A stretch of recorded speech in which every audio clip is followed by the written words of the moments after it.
All right, B'siyata Dishmaya, we are here in Tzfat, Ir HaKodesh, soon to be the southern Galilee, as we add more and more to our Galilee, our beautiful Galilee, moving up north, slowly but surely, returning the land of Eretz Yisrael back to the people of Israel. That's right. Baruch Hashem, we have to say thank you to Hashem Yitbarach and to everybody involved in the beautiful, beautiful mission that was carried out today.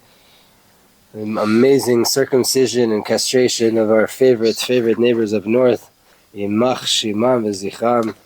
May every single thing that they have that has a battery or any form of electricity in it explode on them. And only more and more and more downfall of our enemies and the uplifting of the foundation of the nation of Israel. Mizat Hashem, good things on the way, guys. That's right. Dinner in Beirut next week. There you go. And that was addressed to you, Nasrallah, we're going to send you to Allah, brother. Just wait a little bit more time. You're coming. So, we are in Byam Darkecha, Rachel and Leah, and we, Baruch Hashem, we're learning in this book for a while. Last time we learned, we were talking about what happens when Rachel loses her light, right? When the person, a Rachel person, who's more focused on the emotion, more focused on the revelation of the light, what happens when that light disappears? And they have to stay loyal, and they have to put in the work, and they have to lean Leah into the Leah mode of doing what I have to do, regardless of how I feel about it, right? And today, we're going to start talking about having to put this light into vessels. We're not going to talk about what happens when Rahel loses her... Wait. Or what? That was what we did last week. Oh, when Leah loses her vessels? That doesn't happen though.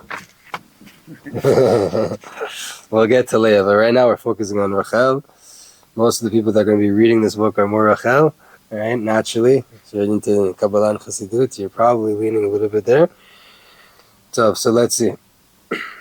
Last time we talked, we finished off with the idea that Rachel people are obligated to acquire the toolkit of Leah. That they have to start to get used to working, even when they don't feel like it, when they don't want to, when everything sucks and everything's boring and nothing feels good. They still have to show up, they still have to do the mitzvot that they have to do, right? But this solution, it doesn't help by itself at all. Because nafshot Rachel einam yocholim la'asok b'davar she'en bo or. The souls of Rachel can't be busy with something, at least not consistently, if there's no light there. And how can they serve Hashem from a place of Kabbalat Ol, of taking upon themselves mitzvot, if they're not getting light out of it?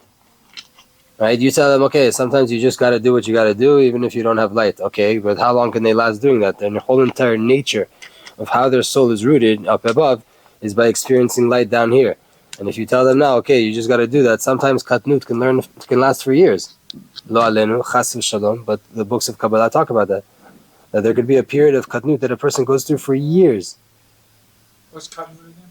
Constricted mindset where things don't go for you, you don't find nice, your Torah is not sweet, your tefillahs are not connected, all the hardships, right? A person can go through that for a few hours, right? You can go through it in one amidah, one brach of that amidah for one moment, and it could also last chas v'chalila for years, whereas, so to say, Hashem is hiding himself from this person, right? It's always up and down, but who said how long you have to go up and how long you have to go down, right? Sometimes it's long. So how can you tell a Rachel person, yeah, you just got to do it, you know? And all that stuff to you. You work off light and emotions, but you're not going to have that for the next 3 years because there's a decree up above. So now he's going to go off the derech because for 3 years he's not going to have the way he's used to serving Hashem. Therefore, within the Kabbalat Ol, within taking upon the yoke of the kingship of heaven, of all the halacha that you have to keep and all the mitzvot that you have to do, which is the path of Leah, you have to illuminate inside of that Kabbalat Ol light, which is the path of Rachel. And anytime you're coming to do something that there's no light there for you, you don't have a connection to it, you don't feel good about doing that thing, even though you know it's holy, it's kadosh, whatever it is, right? For you, it's a hard thing. For you, you don't feel an attraction to doing that holy thing. The people of Rachel have to reveal the hidden light that is inside that thing. and then they'll be able to be really engaged in it. And this is the point of the heart of the idea, to find light in every single thing that you go through in life. And by way of finding inside of your situation light, then your soul will be able to really get involved, to really do it, to keep it up, to be persistent, to not give up on the idea. And there's a few different ways that you can find light. The simple way to find light is that in everything I have to understand its purpose and its importance. Anything I'm dealing with, right? You can take this to mitzvot, you can take it for work, for providing for my family, right? You can take it to my marital relations, you can take it to any facet of life. If you want to connect to something, if you want to understand something, you have to be able to understand it. What is it at its core? What's its purpose? And how important is it? In general, objectively, how important is it? And to me, how important is it, right?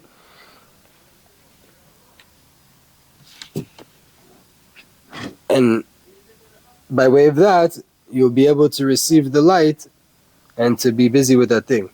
Because even though you don't feel the light in your vessels of feeling, meaning that the feeling isn't there yet, right? You haven't experienced in your emotions this fulfillment and this connection and this illumination of the light of Hashem in dealing with that thing yet. You're still learning about it. You have to do it. You're struggling, you're working on it, whatever it is, wherever you find yourself, right? But you don't have light. So now you go into learning about it a little bit deeper. So even though you haven't experienced the light yet, even though that's the case, in your intellect, there is a light there. Because you're learning about the thing, you're busy with the thing, you're understanding it more, you're finding out what is the purpose of this practice in Avodat Hashem, what is the purpose of me going to work, what are all these things, and how important is it?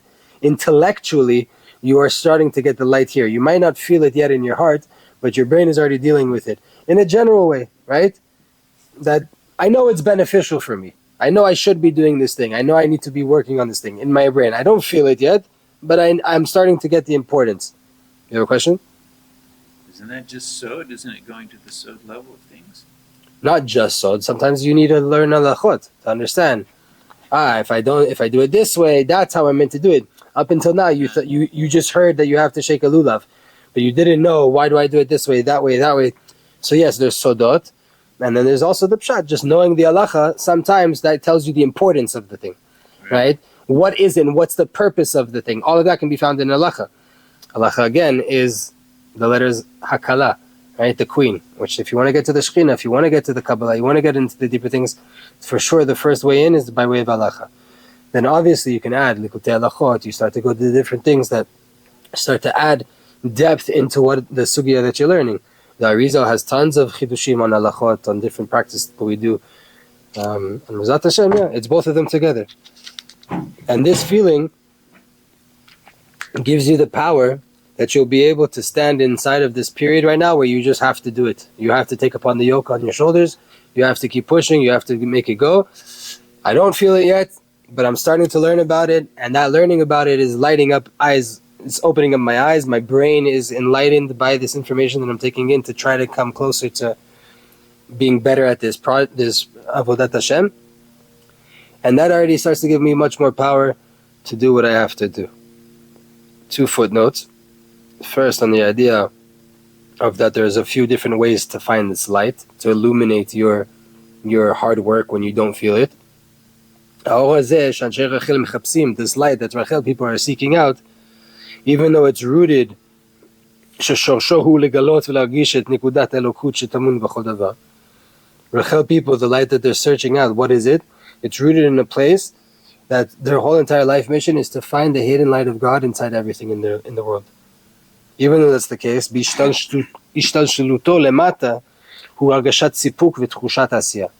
at its highest point, it's finding godliness in everything. In its development and progression from its source down here to this physical world, it gets expressed in the feeling of fulfillment, in the feeling of I'm doing something with my life, right? I'm worth something. I have self-worth. I'm important, right? So on a high level, I'm trying to find the honor of Hashem in everything. In a lower level, I need to find my own honor, my own connection, my own worth, my own feeling of fulfillment to this thing. Therefore, this is very, very, very particular to young people and specifically children. If they want, if you want Rachel people to work and to do a certain thing, at its core, they don't feel fulfillment from that thing. They don't want to do that thing. They don't enjoy doing that thing. Like cleaning up the house, right? You have to do it in a fashion that from that thing, they will get light. Yeah. Then it will be much easier for them to succeed. But if you do it in a dry way, in a not attractive way, without them seeing any outcome from this effort, without fulfillment, without the feeling of I did something important here, it's going to be very hard for them. You also have to pay attention. שבמקום ובזמן או אדם שאי אפשר להגיע לאור פנימי, צריך לייצר לו אור חיצוני ואז יוכל לעבוד. If you're dealing with a situation, a place, or a person that you cannot make it to the inner light, then you have to provide external light. And then they'll be able to work. Obviously within halacha, right? Kigon, for example, you have a kid that's a Rachel kid, or a student, whatever you want to put it. But he doesn't want to do something. He doesn't feel any light in this thing. You're telling him he has to do it, or he has to do it, and you're trying to help him to get it done, and he doesn't want to do the thing, right? If you can't explain to him the Kabbalah, the inner aspects behind that idea, this work that he's dealing with, then you have to figure out how to create an external light. Meaning, by way of doing something, if you do this, you'll get a prize. You'll get a reward. Then he'll have light in a vessel. Because there's some kind of profit here. There's an outcome here. I'm benefiting from this. There's going to be something good, right? Like we talked in the past. Rachel people will work, but they always want to get to the end because they want the outcome. They want the light. They want the fulfillment. They want the good feeling, and they want the candy. They want the cherry on top. That's what they're really trying to get at, right? The finished cake. They hate baking, but they want to eat cake, right? So if you can't give them the inner light of the thing that they have to be dealing with, then create this reward system, right? He feels I'm not doing something for nothing. I'm going to get something out of this. And this feeling of I'm going to get something out of this gives them the ability to put in the work. There's a lot of levels into this. What is called light? What is called fulfillment? Right? Everybody's different. Everyone's different. Some people, if they don't do it with all the kavanot and this, they don't get any light, they don't get any fulfillment, they feel like they didn't do the thing right, even though they said every word perfectly.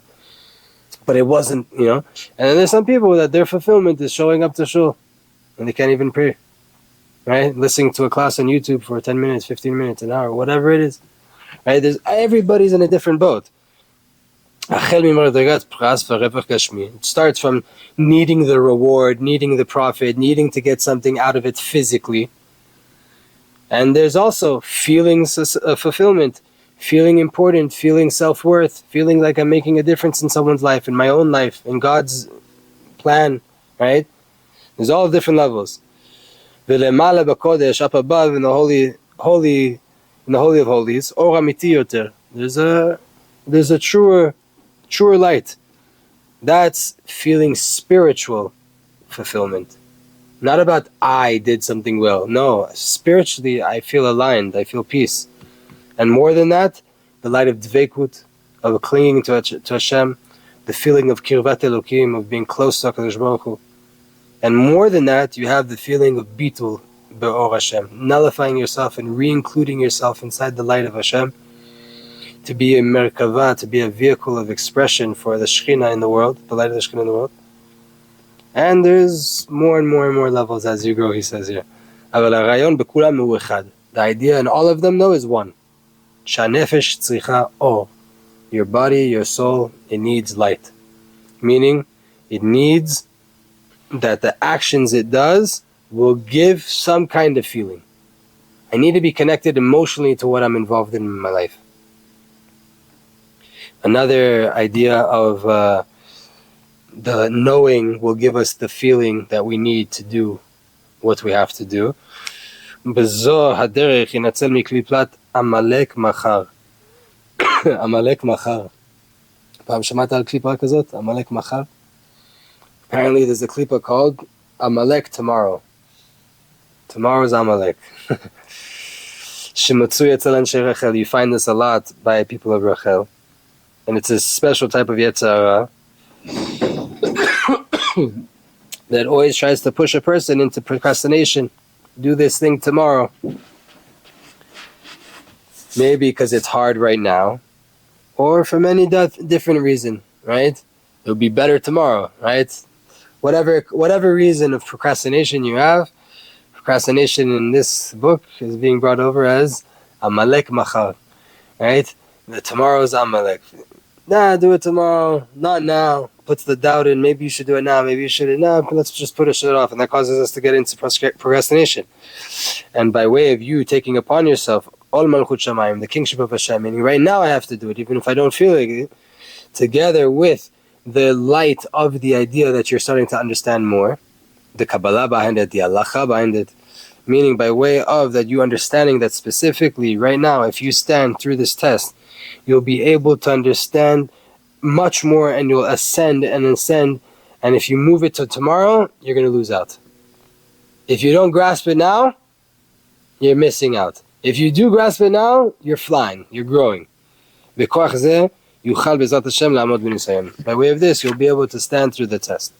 But the inner light that's inside everything, Hu Or HaEmunah, is the light of Emunah.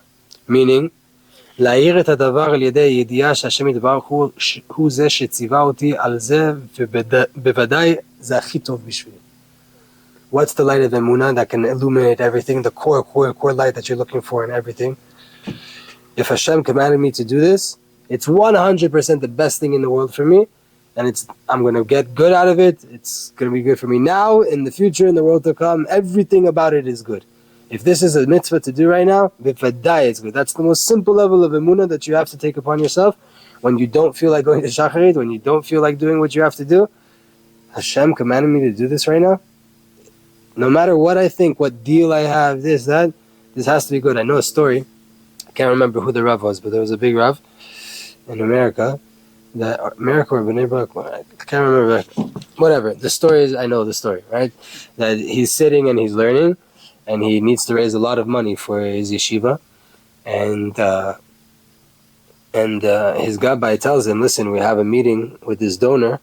He wants to meet you at 10 o'clock in the morning, right? Whatever time, right? He wants to meet you at 10. So the rabbi says, no, I can't do it. So he says, Rav, like, this is the guy that, like, with one check, he covers everything you need. Like, it's worth it. He says, no, I can't do it. So Rav, what do you mean? You've been begging me to find people to help, to support the yeshiva. I finally found the guy. He wants to meet. He wants to give. He needs to meet at this time. He's a very busy businessman. He says, it can't be my money. If it's my money, it wouldn't have come during the time I have to learn Torah. I have every single day I learn Torah at this time. There's no way Hashem's sending me money for my yeshiva and it's meant to take me away from my Torah. It can't be. It's not my money. He didn't go to the meeting, right? And you see when it's... Is that a Rachel or a Leah? That's an extremely Leah soul, right? Yeah. But it could be a Rachel. It could be a developed Rachel, right? Because there, why it's a Kli, right? What he's saying is, my Kli is me learning Torah. That's what I have to do. The money is the guy, right? The money is maybe the guy. No, it's rational within Emunah. It's rational within Avodat Hashem. That's very rational. If I skip my Torah, I'm going to miss out. That is literal rational in Torah world, in the Torah world, not in the business world. In the Torah world, that's like one. The helicopter that came to save the guy. There was a flood, and like the guy, like finally, like there was a flood, right? And there was like so many chances to get this guy out of the flood to save him. Finally, a helicopter comes to come. We're gonna pull you out. He's just like, no. Like it sounds to me like this guy missed his. This rabbi missed his. This is a real story. This is imaginative story. It's a joke that we get, right? With the person in the island, with the person in the flood. when you're a tzaddik, there's no way you have that question for money, right? I mean, if you're not a tzaddik, you go after the money, right? But if you're a tzaddik, then you know my commitment with Hashem to learn Torah at this hour every single day for the past 60 years is not changing for one check, right? That in their level is very rational. For us, it's crazy emunah, right? Someone tells you he's going to fix everything here in Shari Yichud. Best believe I'm leaving your classes right now and I'm going to go get that money, right? I'm not on that level. But for him it was. But a developed Rachel could be able to do it. Why? Because they find the light in the Torah learning on a high level. They get their satiation from learning Torah. That is the highest level of light. So Rachel's soul, that's level tzaddik, if he's in his learning, he gets to dveikut. There's no way he's going to go get money, which is gashmi, which is physical, when he's engaging in dveikut. So he could have been a Rachel soul. But on face value, it's a Leah thing to say. No, this is my kli, I don't play with my kelim, right? Ubeinyanim gashmim, when it comes to physical things, I don't know. I would argue it's more of a Rachel soul because it's like why can't you, like the meeting with the businessman? How long can it be? So you push it off. You push off. You're learning another hour. Like what's gonna happen? I feel like it's more like a Rachel thing. The Rachel thing to say what? That no? Like you push it. Like listen. Like why does it have to be dafka? This like you can't just push it off another hour's learning or an hour or two. Okay, like it happens once in every like. B'vedai can go either way because in the end of the day, these things are very fluid, right? But it all, because there's so many levels, you can always look at it from like different ways. Like we said, like what's rational to the world? This story makes no rational sense. For a tzaddik, there is no other rational option. Right? I'm not canceling my Torah learning. Like it is not. Whatever. So go on, but we can talk about it more later. When it comes to physical ideas, we have to understand that Hashem Yitbarach. He's the one that made the things happen. Until he brought me to the point that I have to be dealing with this thing right now. Whether I want it or not, right now, this is what I have to do. It's clear to me. I feel like it or I don't feel like this. Hashem made me to come here. He wants me in this situation. And when it's clear to me that Hashem Yitbarach, right? From Hashem this thing came. Everything Hashem does is only for good. Then it's clear to me that this thing is very, very, very good for me. And then even if I don't know what is the good, it becomes easier for me and there's a little bit more light that I can deal with as a Rachel soul. What's the general principle? The way to find light in every single thing is to understand its importance. If you're having a hard time connecting to a certain mitzvah, to a certain avoda, and you want to be better in it, learn about it. Baal Shem Tov talks about this, right? Read its source in the Torah, read the halachot about it, read the pnimiyut about it. That was the whole entire idea behind Likutei Halachot, right? To give people that are already following Shulchan Aruch or already know about Shulchan Aruch, to give them much more to deal with, right? Likutei Halachot is a masterpiece of Torah, right? So you're taking all the Shulchan Aruch, the most mundane part of Judaism, and infusing it with the deepest secrets of Chassidut, that there's nothing more beautiful than that, right? So these are the kind of things, if you're struggling with something, go look it up, go find different ways to improve, to understand the importance and the depths of it. And internally, what does it mean finding light? By the power of my emunah, that I know that everything is done by way of Hashem, and if He's doing it, that means it's for the ultimate good. I'll understand that this is very good for me and very important for me to do.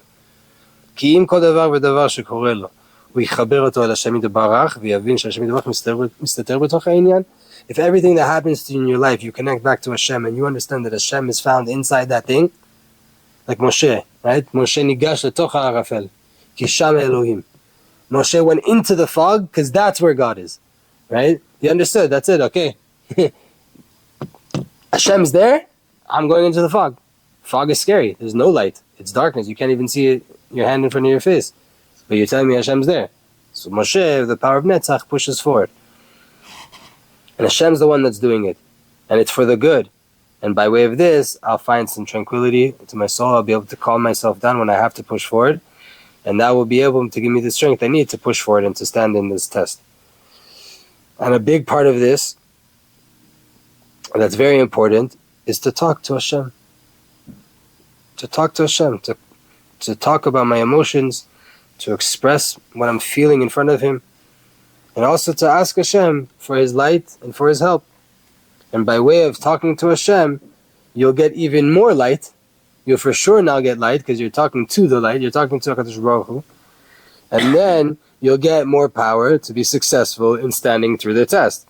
Because speaking straight to Hashem, cutting all of the different things that could separate me and Hashem, and going right to the core. When we talk to Hashem, we're not talking to Yud Ke Vav Ke, we're not talking to Adnut, we're not talking to Elokim. We're talking to something that has no definition, no name, nothing. We're engaging with the core. What is more than that? That's higher than Ein Sof, that's higher than the Ora Ein Sof, that's higher than every single thing that you could grasp in your mind. That's who you're talking to when you open your mouth and you talk to HaKadosh Baruch Hu. And then you're going to get a huge arousal.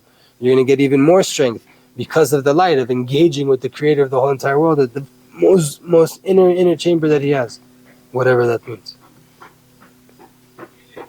Just one little footnote and we'll end with this. For example, on the idea of understanding that Hashem hides inside of things, that giving you the strength, he says, for example, a person is having a hard time learning. Simply put, if it continues like that, he's not going to have the desire to learn. Right? It's not light. He's not getting light in what he's learning or learning at all. If that continues, he's going to stop learning. He doesn't see outcomes. He doesn't see light. He doesn't see fulfillment. And he has to take upon himself this yoke to show up every day to learn Torah. Hashem commanded me, so I have to learn day and night, right? On the other side, he has to illuminate to himself by way of understanding that the core, the essence of learning, and the essence of the ma'amatz, the effort that he puts in to understand what he's learning, they're extremely important in the eyes of Hashem. And then you won't get broken from the fact that you don't understand properly. You just have to understand that right now there's a big light. I'm doing a huge thing. I'm learning Torah. Whether I understand it or not, Hashem wants me to learn Torah. Right? It's not about understanding Torah. The mitzvah is not to understand Torah. It's not, obviously that's part of learning. But the mitzvah is to be engaged with Torah. La'asok b'Torah. And if you want to go even further, take it to the most inner core that you have. The most deepest book we have in the world is the Zohar Kadosh. And the Zohar Kadosh says, Ishtadlut be'oraita, right? Mishtadlim be'oraita. Those who are trying to engage with Torah. Mishtadlim be'oraita. No? זה הכי כולה שיש. You have לעסוק בתורה, to be engaged with Torah, ללמוד Torah, to learn Torah, and the Zohar comes with you. Those who are trying to be connected to Torah. משתדלים באורייתא, right? Trying to understand depths in there and apply it to life. And you won't break yourself. You just know that what you're doing is so lofty. But the inner light, the completion, the light that comes down is by way of revealing the light of Hashem that's inside that word, inside that little thing that you're understanding, that you're learning in the Torah. That you understand that the main purpose of your learning is to cling to the light of Hashem that's behind the words. That the light of Hashem that's inside the Torah. And if that's the case, then you have that in Shleimut. You can have that perfectly. You can have that 100% in your life. And even more so, on a certain level, you're learning more lishma than all of those people that are trying to understand. When you learn Torah without understanding, but you understand that you're connecting to the light of Hashem that's hidden behind the words, whether you understand or not, you're tapping into Dveikut. You're on a much higher level of Torah lishma, Torah for the sake of Torah, for the sake of heaven, than the people that are breaking their head for 8 hours to try to understand the one paragraph.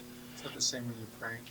Same thing when you're praying. If you really believe you're standing in front of the King of the world right now, and you just have the simple intention of the words that you're saying, no deep kavanot, no deep, just literally right now, by me standing in front of the King of the world, I'm talking to him and I'm asking for these 19 blessings and praising him. There's nothing higher than that. That's what the Baal Shem Tov said. After he learned all of the kavanot and all of the different intentions, he went to praying like a little kid in elementary school. What does that mean? What, he forgot all of the kavanot? He forgot all of the depth that he spent 20, 30 years learning? No, for sure not. Right? You can't forget it. It's too impactful. It's too life-changing when you understand kavanot and you start to get into deep Kabbalah. You'll never forget it once you learn it and you really learn it. So what's the intention? Yeah, I know all of those kavanot, and higher than that is the fact that I'm standing in front of the King right now. I'm talking in front of the King. And the words that I'm saying simply, without even the intentions, were written by prophets, meaning that they were written by the King.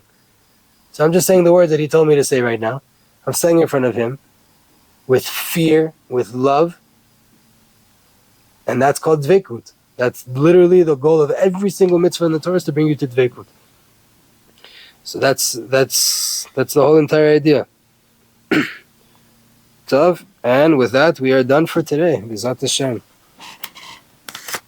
Thank you everybody for joining online. We're Rachel types. We need more light here. You want more? You want to keep going? I'm down. No, that's more.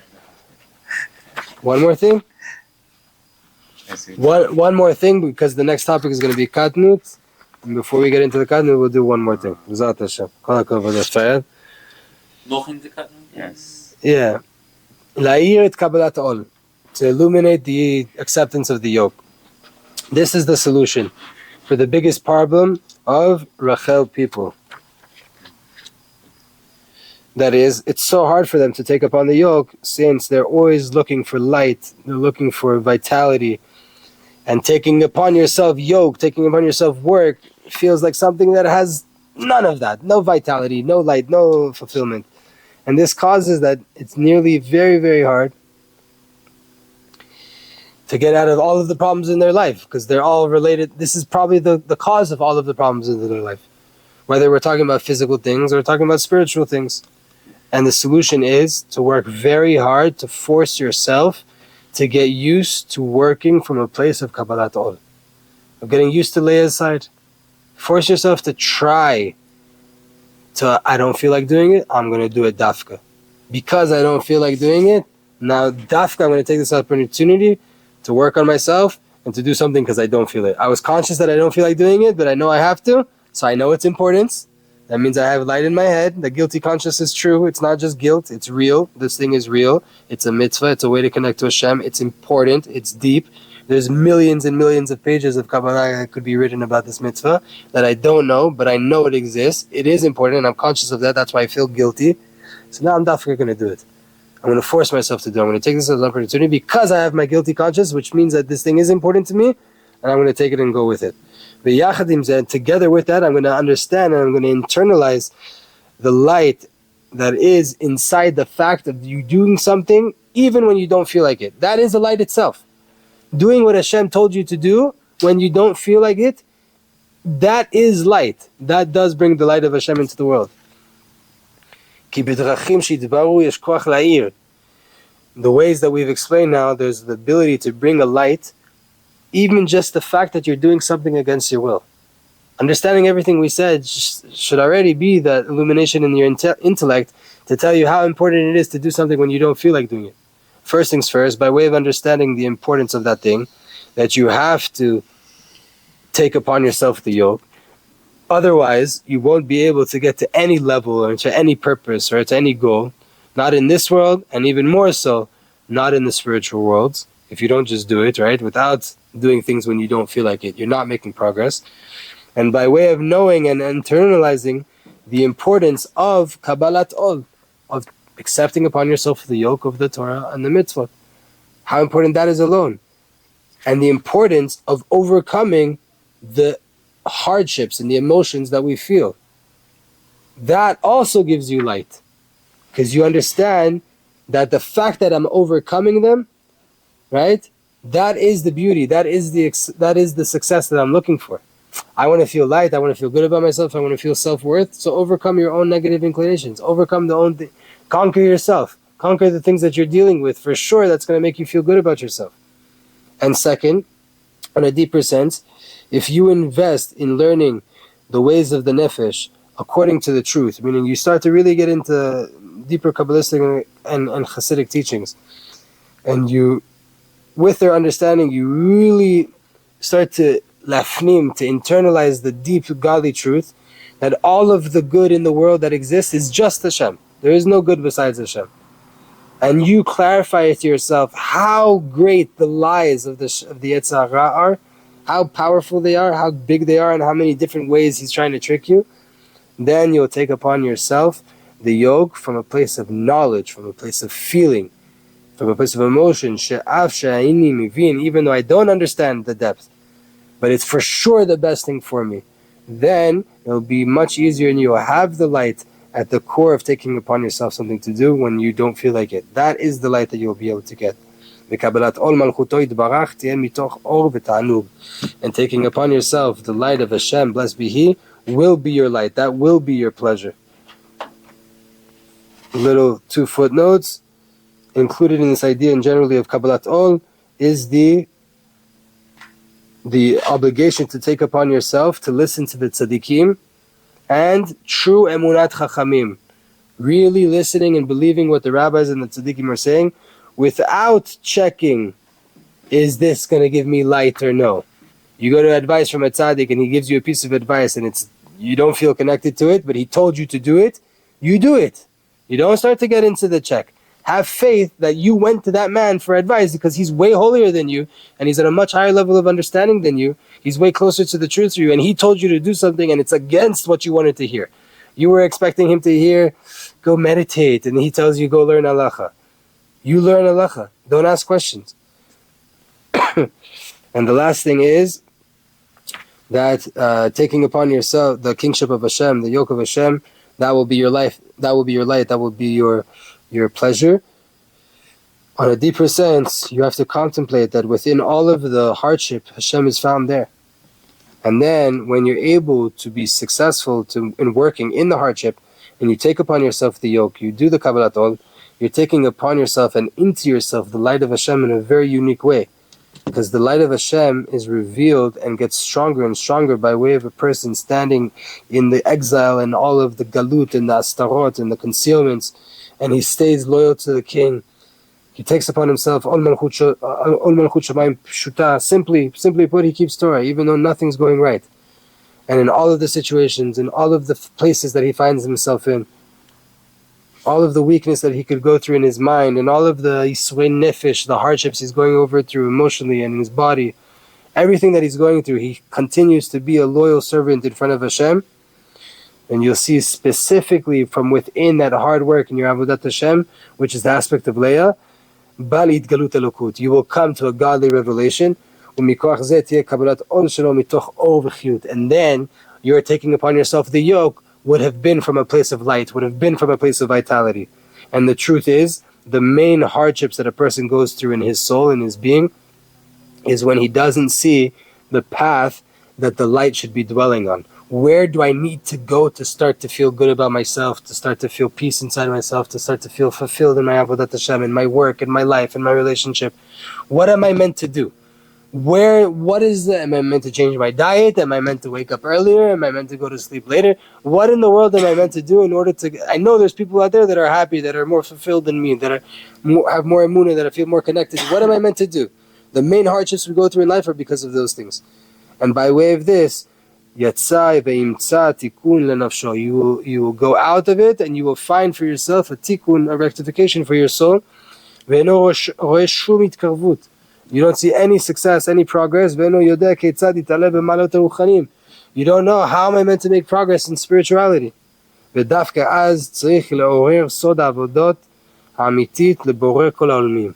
that time specifically, you have to arouse the secret of serving the creator of all worlds and to become a servant and a help and a tool for him in front of the master of all, and to be a simple servant in front of the king. Not to get into your emotional side, not to get anything right now. Just, I gotta do this. The king commanded me to do it. I have to do it. Doesn't matter right now. I'm a slave, he's the king. You just gotta do it. And that's the mentality that we have to do. And a lot of people in our generation don't want to do that. Our generation as a whole is a Rachel generation, right? Even the Leah people in our generation are Rachels compared to other generations, right? We all want emotion. We all want to feel connected. We all want to have Hashem pat us on the back and to smile down upon us and tell us we did a great job.